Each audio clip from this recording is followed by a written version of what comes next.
C'est à l'orée d'une grande forêt, derrière un bosquet d'arbres, que se cachait la petite chaumière d'Antoine et de sa maman. Autrefois colorée et riante, la maison était à présent recouverte de grisaille, les oiseaux n'y chantaient plus, et le lierre en grignotait la pierre comme un serpent bolimique dévorerait un éléphant. Je pourrais dire qu'un petit nuage noir pleuvait tous les jours juste au-dessus de la maison, mais ce n'est pas vrai, il ne faut pas exagérer non plus la raison de ce mal, on la connaissait, c'était une étrange malédiction du nom de Mélancolie. La maman d'Antoine l'avait attrapée un jour qu'elle était distraite, et selon le docteur, elle ne pouvait en guérir. Le mal la rongeait peu à peu, et se répandait. Chaque jour il s'étendait, grignotait tout ce qu'il pouvait grignoter et contaminait tout sur son passage. Antoine lui-même commençait à en sentir les premiers symptômes, sous le gros orteil gauche un jour que le jeune garçon était parti cueillir des fleurs pour attirer un peu les couleurs et les oiseaux, il se retrouva piégé par la nuit.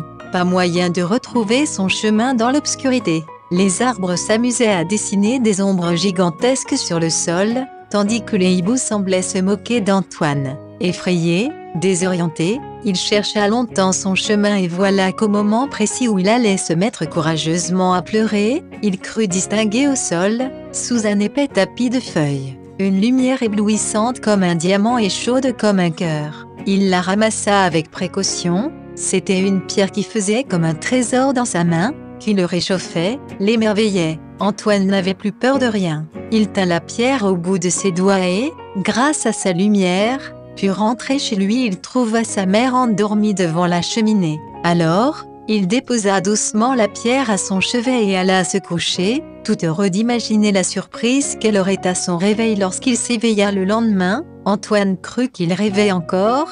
La maison était envahie de couleurs, un arc en ciel s'échappait de la pierre magique et colorait les murs. Au dehors on croyait presque entendre le chant d'un oiseau.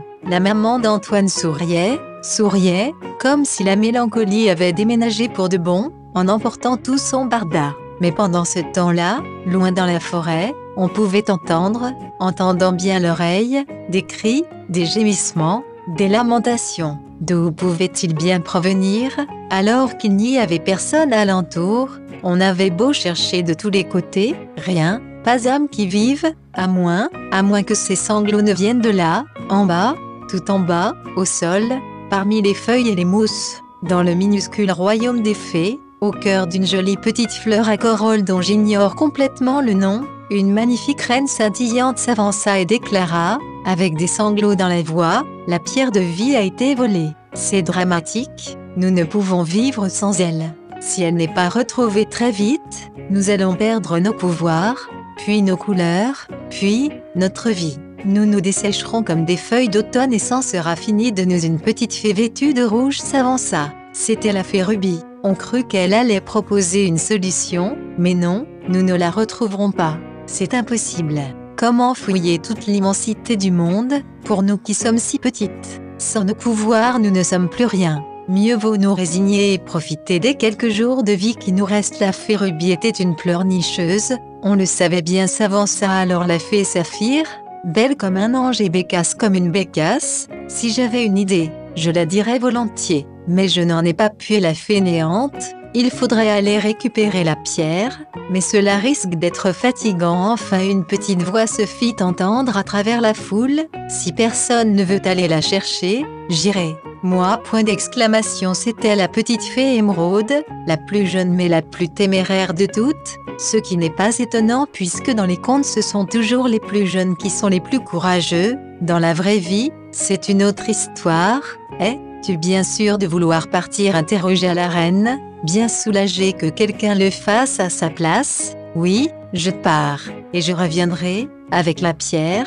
Dans ce cas, prends ces provisions et cette lanterne, et replie tes ailes, petite fée, elles ne te servent plus à rien, sans tes pouvoirs, tu ne peux plus voler. Maintenant, marche, Émeraude, marche. Nous comptons sur toi. Mais pour une fée si petite et qui chemine à pied, la route était bien longue, et Émeraude s'épuisa vite, et même très vite. Elle avait à peine fait une dizaine de mètres que déjà elle dut se résoudre à faire une pause. Un énorme scarabée est vite fait de la rattraper, et, petite fée, tu t'en vas chercher la pierre de vie? Oui, et je la ramènerai, monte sur mon dos. courons, Émeraude, courons. Les fées ont perdu leur pouvoir, le temps presse. La petite fée grimpa sur le dos du scarabée. Je pourrais raconter combien de fois elle se cassa la figure avant d'y parvenir, mais comme elle est très courageuse, elle ne mérite pas cela. Tous deux poursuivirent alors leur chemin, mais pour un scarabée, si petit, et si gros aussi, il faut bien le reconnaître, la route était bien longue, et il n'en voyait pas la fin. Une chouette vint à passer. Où allez vous tous les deux? Nous allons chercher la pierre de vie et nous la ramènerons, répondit Émeraude, qui radotait un peu malgré son jeune âge. Je sais où elle se trouve. J'ai vu hier soir un petit garçon dans la forêt, dont la main brillait comme de l'or. Je sais où il habite, mais vous n'y arriverez jamais seul. Monte sur mon aile, petite fée. Volons, Émeraude, volons. Je reviens de ton village.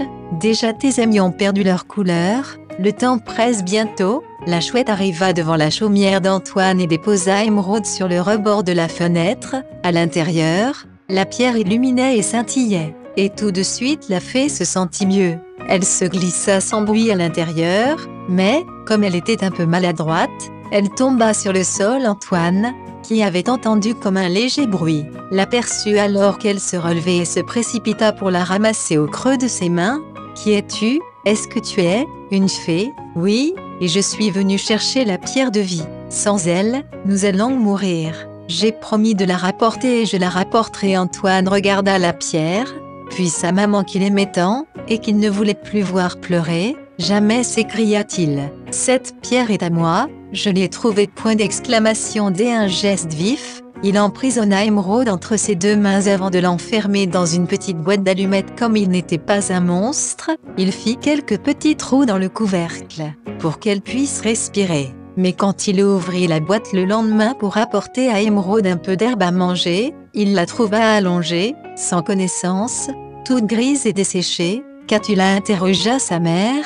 qui regardait par-dessus son épaule. « Est-ce une mythe? Elle a l'air bien mal en point. » La pauvre Antoine lui avoua toute la vérité et sa maman se fâcha un peu. « Si cette pierre est sa pierre de vie, alors tu dois la lui rendre, sinon, son peuple entier va disparaître. Aucun peuple ne saura remplacer la joie de ma maman. Regarde-la, si petite. Sa vie n'est-elle pas importante? Si tu as anéanti son peuple, très vite tu le regretteras, et alors tes larmes seront plus amères que toutes celles que je verserai si je perds à nouveau ma joie. Redonne-lui sa pierre et laisse-la partir. » Antoine repensa au mur gris, au lierre envahissant, aux petits nuages noirs qui pourraient peut-être bien venir pleuvoir sur sa maison, et il sentit son cœur se serrer. Mais il n'était qu'un enfant, et il devait obéir à sa maman. On ne le dit jamais assez, les enfants doivent obéir à leur maman. Alors, les larmes aux yeux, Antoine prit délicatement la fée Émeraude entre ses doigts, et alla la déposer sur la pierre.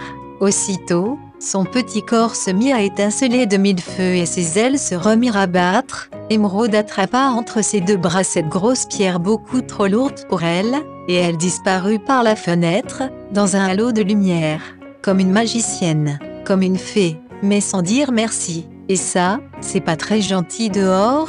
Le vent soufflait devant la chaumière. Il s'adressa à la fée. « Va, Émeraude, va. Tes amis vont perdre la vie. Chaque minute compte. Je peux t'aider si tu veux. » Et le vent souffla, aussi fort qu'il le put, et Émeraude arriva bien vite au royaume des fées. Le spectacle qui l'attendait était désolant. Les fées étaient toutes étendues au sol, ternes, grises et desséchées. La plupart n'étaient même pas coiffées. Émeraude déposa au milieu d'elles la pierre de vie et le miracle se produisit. Les petites créatures s'éveillèrent doucement et s'étirèrent de toute la longueur de leur petit corps, puis chacune complimenta Émeraude et la félicita. On improvisa même une petite fête, sur un concerto pour clochettes et brindilles qui retentit dans toute la forêt. Enfin, au moins sur 10 cm² à la ronde, jamais, de mémoire de fée, on avait été aussi heureux, mais les fées ont la mémoire courte. Émeraude, que l'on attendait pour un discours, était introuvable.